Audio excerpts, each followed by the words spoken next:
ఈ రాత్రి వేళలో పరిశుద్ధాత్మ దేవుడు చెప్తున్న ప్రత్యేకమైన మాట, నీ ఇంటిలో కూడా ఒక సమస్య ఉంది కదా, నీ ఒంటిలో కూడా ఒక సమస్య ఉంది కదా, నీ వీధిలో కూడా ఒక సమస్య ఉంది కదా, నీ బంధుత్వంలో కూడా ఒక సమస్య ఉంది కదా, నీవు కూడా ఏడుస్తున్నావు కదా.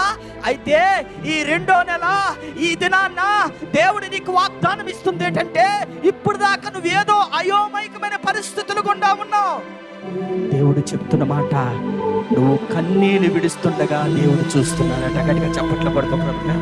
ఏంటయ్యా లైఫ్, ఏంటయ్యా ఈ బ్రతుకు, ఏంటయ్యా నా జీవితం, అయ్యా ఎంతకాలమయ్యా నా జీవితం అనుకుని ఒకవేళ నువ్వు ఏడుస్తున్నావేమో, ఈ రాత్రి వేళ దేవుడు చెప్తున్న ప్రత్యేకమైన మాట, సహోదరి సహోదరా, ఒంటరిగా ఏడుస్తున్నావేమో, గదిలో ఏడుస్తున్నావేమో, కిచెన్ లో ఏడుస్తున్నావేమో, వీధుల్లో ఏడుస్తున్నావేమో, నడుస్తున్నప్పుడు ఏడుస్తున్నావేమో, అందరూ పడుకున్నప్పుడు ఏడుస్తున్నావేమో, ఆ రాత్రి నువ్వు కన్నీరు పడుతున్న ఆ కన్నీటిని దేవుడు చూస్తున్నాడని దేవుడు చెప్తున్నాడు.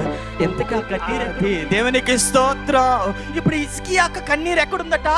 దేవుని యొక్క బుడ్డిలో ఉన్నాయట.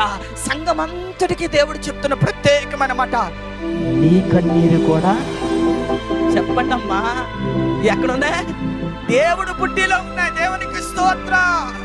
నీ కన్నీరు నీ భర్త చూడకపోవచ్చు, ఈ రోజు నువ్వు కన్నీరు కారుస్తున్నప్పుడు నీ భార్య చూడకపోవచ్చు, నీ రక్త సంబంధులు చూడకపోవచ్చు. దేవుడు అంటున్నాడు, హిజ్కియా కన్నీరు కారుస్తే చూసిన దేవుడు ఈ రోజు సంఘములో ఉన్న, ఇదిగో నీ ఇంట్లో ఉంటాను, నీవు కన్నీరు కారుస్తుండగా యెహోవా దేవుడు చూస్తున్నాడు, దాని ప్రతిఫలాన్ని నువ్వు చూడబోతున్నా. గట్టిగా చెప్పండి.